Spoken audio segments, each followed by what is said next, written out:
Welcome back to the show, my friends. I'm your host, Carly Hill, and today we're getting personal. I'm going to talk about my story, how I went from a broke, burnt out social worker making $18 an hour to a very successful multi-seven-figure online coach. And that's the highlight reel. I think most people know that story. Carly's an LCSW, built a private practice, and then scaled to a multi-seven-figure coach. But what people don't always see and realize is the messy middle in between, the emotions that were behind all the decisions that I made, and how close all of this work is to my heart. I never thought I'd be sitting here having a podcast, writing a book, having taught thousands and thousands of clinicians how to successfully outgrow the office and impact more lives and make more money. I just was on a mission to crack the code for myself. I wanted more freedom, flexibility, and security in my life. But when I did crack the code, I'm a natural teacher at heart, and I knew that I had to get my knowledge and what I had created into the hands of every single therapist that felt burnt out, that was craving more, that had that itch for more. Because I did have times where I was sitting on my office floor saying, I don't want to be a therapist today. I just didn't feel aligned anymore. I paid my dues in community mental health. I was burnt out there. I mean, if you know, you know, I was banging on windows and you better wake up for your session, because if they didn't, I wasn't going to get paid because I wasn't going to get my hours. I was driving all over the county. I had 30 plus clients. It was just not healthy, right? I would cram and front load all of my clients. So like Monday, Tuesday, Wednesday, so I could just have an extra 2 days for the weekend. Again, not healthy. Eating lunch in front of my steering wheel. Then I worked in 9-to-5 therapy job, brick and mortar, which was so fun. I worked at a brain performance center. I used to do QEEGs, neurofeedback, biofeedback. To be able to see the brain while also doing therapy was just next level. And plus, I didn't have to eat my lunch in front of the steering wheel anymore. I got to eat my lunch at a long oval table with other coworkers, so that felt normal. I had a small commute to work. I wasn't driving all over the county. And then I also had my private practice. And in between that, I even worked at BetterHelp for a little bit of time. I got certified in animal-assisted therapy. I used to write emotional support animal letters. I mean, I used to do all the things that we do to just survive as a therapist trying to get by. I was making $18 an hour in community mental health, and I think $50 an hour as a licensed clinician at my 9-to-5 job. Then when I started my private practice, I had all the imposter syndrome of charging, and I climbed what I call the ladder of believability, going from $80 a session to then, $100 a session and $150 a session, etc. But I was still capped, and I was still trading dollars for hours, and I still didn't have the freedom that I so desired. I remember thinking that private practice was the end goal, and it was the thing that everybody wished and dreamed about, especially in grad school. And then once you have your private practice, it's great. It's successful, especially on paper, but you want more money, you have to see more clients. And so you are seeing back-to-back clients, and I was having hardly any time to pee between sessions and shoving trail mix in my mouth in between sessions. And if I'm being honest, the moment that changed everything was the moment where I was sitting in my car, I wrote a poem, I was in a reflection moment, and I just felt stuck. I was like, I don't want to do this anymore. I maybe don't want to be a therapist anymore. Wouldn't it be easier to just be like a photographer or a hairdresser? I was looking at my other friends. I was like, their jobs are just so much easier. I have so much responsibility and I don't have the freedom that I'm craving. I was grateful, but I was craving more. I was fulfilled, but I was exhausted. I was very successful, but I was still stuck. And if you felt any of that, then this episode is for you, and let's keep talking. Okay, really quick. If you're listening to this and thinking, this all makes sense, but I don't trust myself to navigate this alone, I have something for you. I'm hosting a live 90-minute workshop called How to Protect Your License When Adding Coaching. It's happening April 21st. Grab your ticket. It's in the show notes. If this episode is hitting for you, this is going to be your next step. We're covering legal structure, what to say, what not to say, how to set up your offers, how to separate everything properly so you can stop guessing. I'm walking you through the exact framework I created with my attorney, same framework I've used to help well over 400 clinicians add coaching, build their coaching business safely, ethically, legally. I can't wait to see you there. It's all happening April 21st. All right, let's get back into it. Maybe you did everything right, like I did. You got the degree, you got licensed, you paid your quote unquote dues, you built the private practice, you had the full caseload. And from the outside, it looks like you made it, but internally it felt different. Because what no one tells you is you can love being a therapist and still feel completely trapped. I don't think enough of us talk about this. Maybe it's trapped by your schedule or your income ceiling, or possibly just the emotional weight of holding so many people and sitting with their pain. And the hardest part is at the same time you feel trapped, you feel guilty for also wanting more. You love helping people. You're great at what you do. You're doing great, meaningful work. I was doing great, meaningful work. So who was I to say this just isn't enough anymore? Part of me felt guilty for that. And also part of me felt confused of where do I even go from here? But there was this quiet voice that kept getting louder, and it wasn't saying you hate being a therapist, although maybe I would say that sometimes, like I just don't want to be a therapist anymore. Really what I meant by that was there's more waiting for me. There's more freedom. There's more impact. There's more income. There's more creativity. Something else is waiting for me. I just don't know exactly what it is. And I started to realize something that completely shifted everything for me. And that's when I started studying the online coaching industry. And that shift was, holy shit, I've been coaching all along.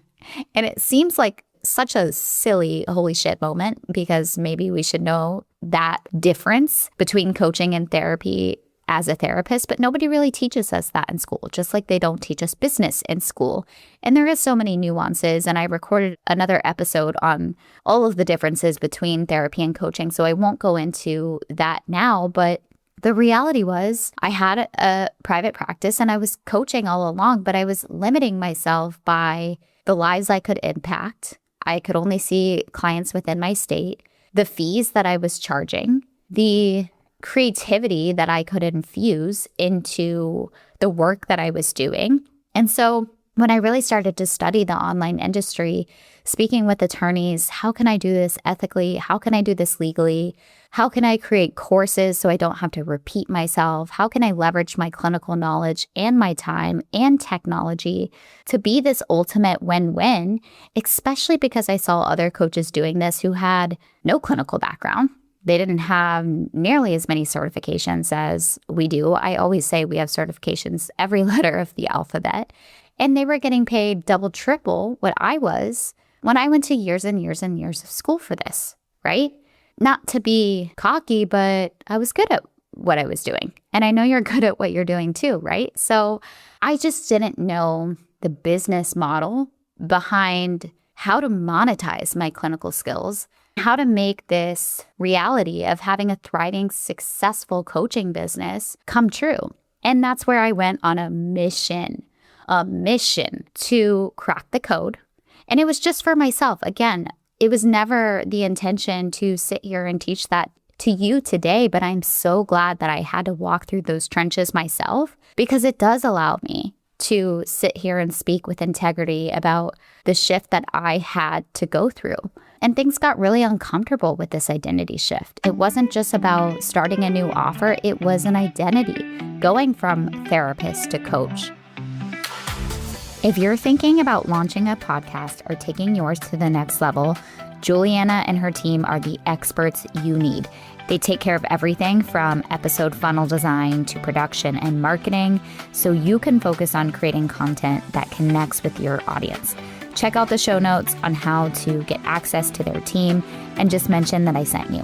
Happy podcasting. I did have lots of pushback from other therapists. I was becoming a new version of myself. I wasn't just a therapist anymore. I was a coach. I was a next level entrepreneur. I was evolving into a new type of leader and elevating my leadership skills as I was paving the way for this movement that is happening where therapists are adding coaching.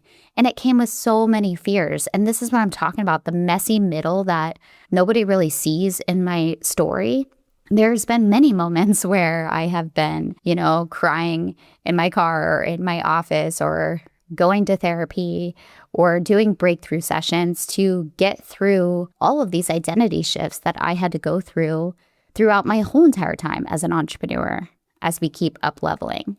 And I had to question, is this allowed? Can I add coaching ethically and legally? What will people think of me? Am I leaving something really important behind? What if this doesn't work and I waste all of my time and energy and money into trying to get this to work? All of the questions that maybe you have. And that's why I spoke with attorneys. They taught me how I could do it ethically and legally. I had to go to therapy so I could throw away what other people were going to think of me. I had to realize that I wasn't leaving something important behind and I was building something even bigger and better that was going to impact more lives. And what if this doesn't work? I started asking myself a different question. What if it does? What if it does work? I don't think I was afraid of failure. I think I was afraid of success. There's two sides to every coin, and maybe that's what it is for you too. Maybe deep down in your bones, it's going to work, it's going to blow up. And can you hold it if and when it does? I didn't just jump into coaching blindly. I didn't just wing it. I built intentionally, slowly, with the right contracts and the right structure and the right boundaries. I wasn't willing to risk my license that I worked hard for. I wasn't willing to build something that didn't feel solid.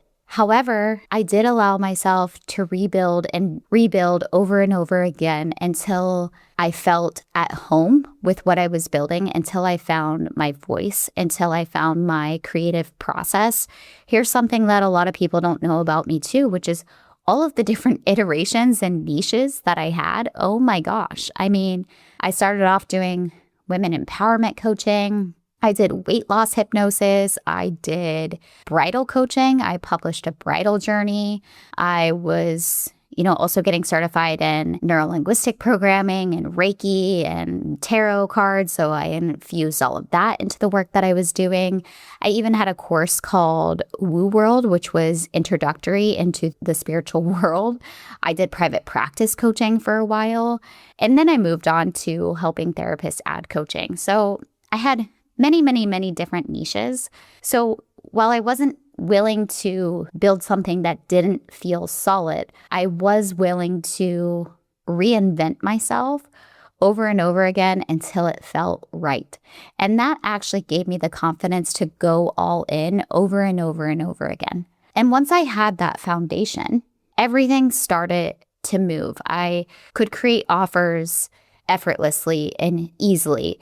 It was the same concept that applied to every single niche. I really started showing up online in a brave way where my identity wounds started to fade away, especially as I was going to therapy for those. One of the biggest ones that I had to get over was the fear of talking about my success and money that I was making. I had to go to many sessions for that to release the fear of what other people would think. But I wanted to share the money that I was making because I wanted to show people that this was possible for them. Back when I was a full-time therapist, there was nothing I dreaded more than facing a giant stack of paperwork by the end of the day. If you feel the same way, you're going to want to check out Therapy Notes. It's a complete practice management system with everything you need to manage patient records, schedule appointments, meet with patients remotely, create rich documentation, bill insurance right at your fingertips. My favorite part is their new AI tool, Therapy Fuel, and it can also simplify client histories, document client communications, streamline insurance entry, and there's still more to come. It's no wonder Therapy Notes is the leading behavioral health EHR. Find out yourself why thousands of therapists nationwide love it. Visit therapynotes.com and use code CARLY to try it for free. I realized the amount of people that I was reaching across the country, across the world, and it was happening so fast. And within months, I built my first 6-figure offer. Within 11 months, I had hit 7 figures. And here's the part that matters more than the numbers. I got my life back, my time, my energy, my freedom. And this is what I want therapists to understand. You don't have to choose between helping people and building wealth. You don't have to choose between impact and freedom. You don't have to abandon your identity. It's an expansion. It's a bonus identity. Therapists can do so much, and coaching didn't take anything away from me. It gave me more reach, more income, more sustainability. And honestly, it made me better at what I do. And that's exactly why I built the program that I did today, because I see so many therapists sitting exactly where I was. They want more, but they feel stuck between fear and ethics and uncertainty, and they don't know the business blueprint of how to monetize their clinical skills. They want to build something scalable, and they want to do it ethically, and they want to enjoy their life again while doing the work that they love to do. They just don't know how to put the floating pieces together. And I do, because I've built it. I deeply know the worlds of therapy. I deeply know the worlds of coaching, and I deeply know the worlds of business. So if you're listening to this and something in you is like, this is me, holy shit, Carly gets me, I want you to hear this. You're on the precipice of something great. You're not ungrateful. You're not broken. You're just evolving, and something else is waiting for you. The life that you want, it is not on the other side of more clients. It is on the other side of a different business model. We have to change something. If you want your life to change, we got to change something. So if you're ready to explore what this could look like for you, how you could add additional revenue streams without having to get more certifications, using the knowledge that you already have, whether it's adding coaching, maybe becoming an author, doing a podcast, speaking on stages, somehow, some way, outgrowing the office. Maybe it's not transitioning fully. Maybe it's just understanding your options. That's exactly what I help people do. So you don't have to figure this out alone. I'm here. My team is here to guide you. And you don't have to stay where you are. That version of you who wants more, she's ready. And I want you to trust her. So reach out, check out ways that we can work together. You can always book a free consult call with my wing woman. That link is in the show notes. It's no pressure. Let's just discover what your options are. My love is with you, and I will see you in the next episode.